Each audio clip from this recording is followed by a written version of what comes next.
और कुशवाहा जी को देखिए, उपेंद्र कुशवाहा को बात बना रहे हैं, लगता है कि सब लोग बेवकूफ़ ही हैं कि नहीं नहीं इनकी काबिलियत देखिए, तो मैंने पार्टी को बचाने के पार्टी लिए को किया, बचाने तो के लिए ये था किया है। कि आपका बेटा ही पार्टी बचा सकता है। और बाकी जो कार्यकर्ता हैं, जो दरी उठाते हैं, दरी बिछाते हैं, वो सिर्फ धूल फाँकने के लिए बने हैं। देहात में कहावत होती है, चलनी दूसरे सूप को, चलनी में 72 छेद होते हैं, वो सूप को दूसती है। वही हाल है, आपके पूरे एनडीए में परिवारवाद भरा हुआ है। और आप परिवारवाद पर बताइए, मोदी जी जो परिवारवाद पर इतना बोलते हैं, वो दीपक प्रकाश का की पीठ ठोक रहे थे, तो अब क्या हो गया? नीतीश कुमार का जो है मंत्रिमंडल पर जो गृह मंत्रालय वो भी छीन गया है अब। छीन गया, सही कहा आपने, सही शब्द का छीन गया है। क्योंकि जब से पलटू राम सीएम है, लगभग 20 बरस से लगातार उन्होंने गृह मंत्रालय अपने पास ही रखा था। गृह मंत्रालय इसलिए महत्वपूर्ण होता है क्योंकि पुलिस विभाग उसी के अधीन आता है, पुलिस विभाग, जेल विभाग वगैरह सब।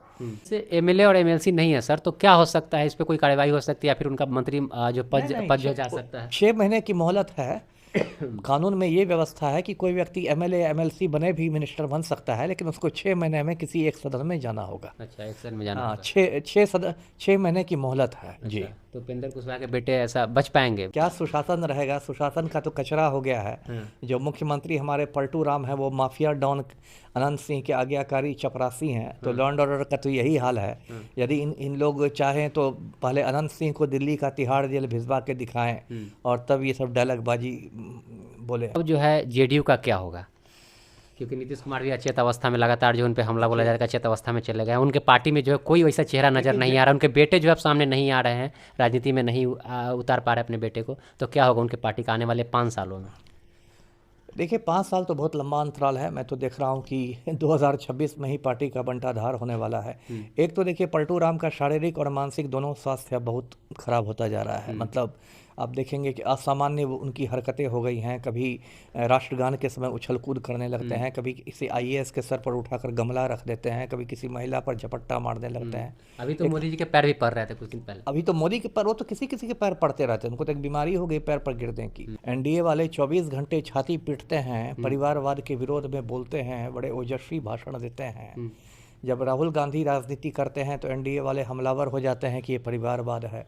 जब तेजस्वी यादव राजनीति करते हैं तो एनडीए वाले हमलावर होते हैं कि ये परिवारवाद है। अब ये क्या हो रहा है? एक समय था सर कि उपेंद्र कुशवाहा खुद जो है हमला बोलते थे परिवारवाद के खिलाफ, जो है खुल के मुखर होकर बोलते थे। आज कह रहे हैं कि हम अपने बेटे को जो है पार्टी बचाने के लिए जो है लॉन्च किए हैं। इसी को ना मैंने कहा कि ये पाखंड पूर्ण रवैया है, क्योंकि इस हमाम में सब नंगे हैं। देखिए, भारतीय राजनीति में यदि कम्युनिस्ट पार्टियों को छोड़ दिया जाए, वाम दलों को, तो सभी पार्टियों में परिवारवाद हावी है। कौन इसमें किस पर कहेगा? भाजपा वाले इतना छाती पीटते हैं। ये जो तड़ी पार अमित शाह हैं, इनका बेटा Jay Shah cricket control board में बैठा हुआ है। उसको ढंग से क्रिकेट का बल्ला पकड़ने नहीं आता है, वो क्रिकेट कंट्रोल बोर्ड में है। क्यों?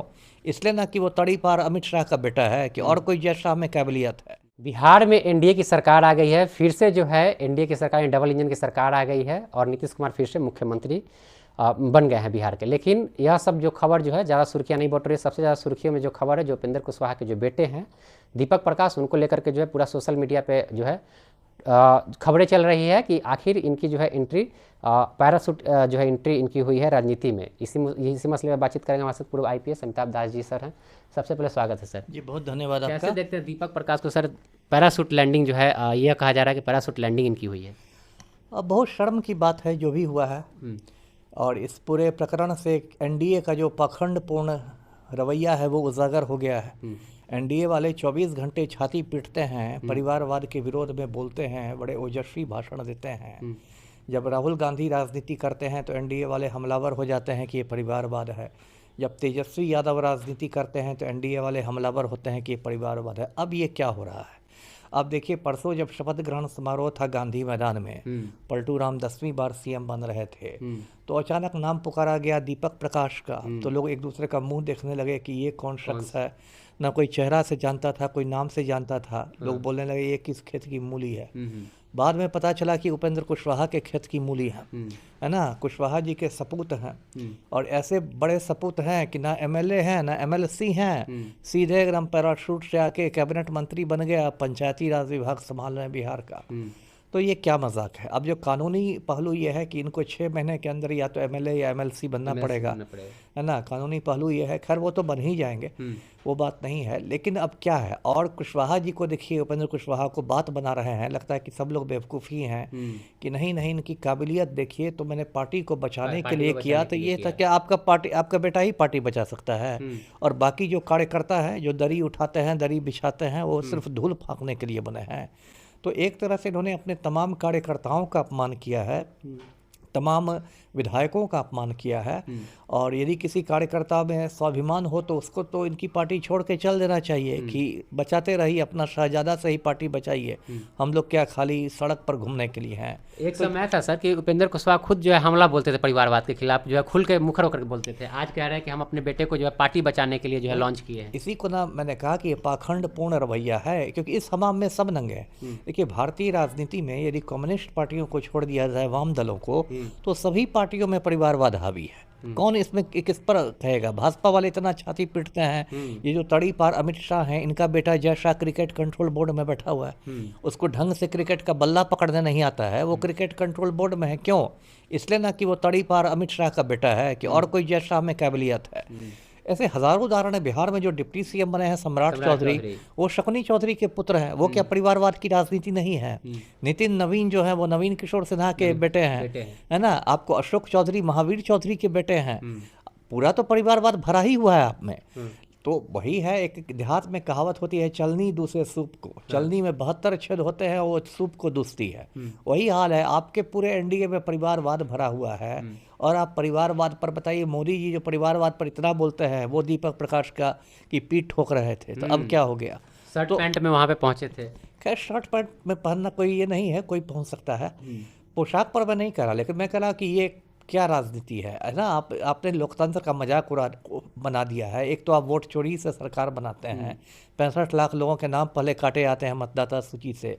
वोट चोरी से आपकी पिछले दरवाजे से सरकार बनती है, फिर आपका बेटा मिनिस्टर बनता है, ना एमएलए है ना एमएलसी है। तो ये सब तो इन लोगों ने मखौल बना दिया है। अच्छा, एमएलए और एमएलसी नहीं है सर, तो क्या हो सकता है? इस पर कोई कार्रवाई हो सकती है, या फिर उनका मंत्री जो पद जो जा सकता है? 6 महीने की मोहलत है।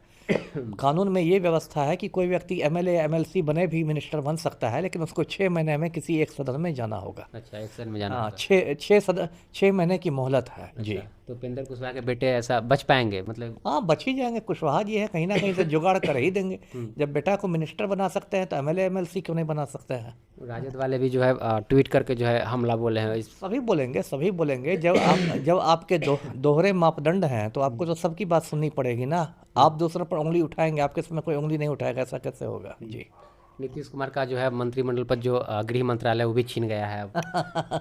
छीन गया, सही कहा आपने, सही शब्द का, छीन गया है। क्योंकि जब से पलटू राम सीएम है, लगभग 20 बरस से लगातार उन्होंने गृह मंत्रालय अपने पास ही रखा था। गृह मंत्रालय इसलिए महत्वपूर्ण होता है क्योंकि पुलिस विभाग उसी के अधीन आता है, पुलिस विभाग, जेल विभाग वगैरह सब तो उन्हीं के अधीन आता है। तो पलटू राम किसी को देते नहीं थे, लेकिन इस बार भाजपा ने मतलब ऐसा प्रेशराइज किया, ऐसा दबाव डाला है मोदी और शाह ने, कि सम्राट चौधरी को झक मार के देना पड़ा है।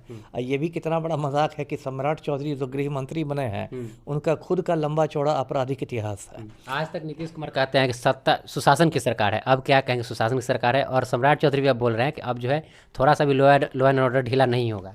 अब ये सब तो बोलने की बात है। क्या सुशासन रहेगा? सुशासन का तो कचरा हो गया है। जो मुख्यमंत्री हमारे पलटू राम है, वो माफिया डॉन अनंत सिंह के आज्ञाकारी चपरासी हैं। तो लॉ एंड ऑर्डर का तो यही हाल है। यदि इन लोग चाहें तो पहले अनंत सिंह को दिल्ली का तिहाड़ जेल भिजवा के दिखाएं, और तब ये सब डायलॉगबाजी बोले। तो ये सब तो कुछ नहीं होने वाला है।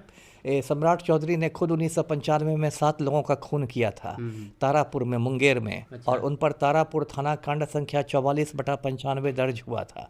उसमें सम्राट चौधरी ने जेल की हवा भी खाई थी।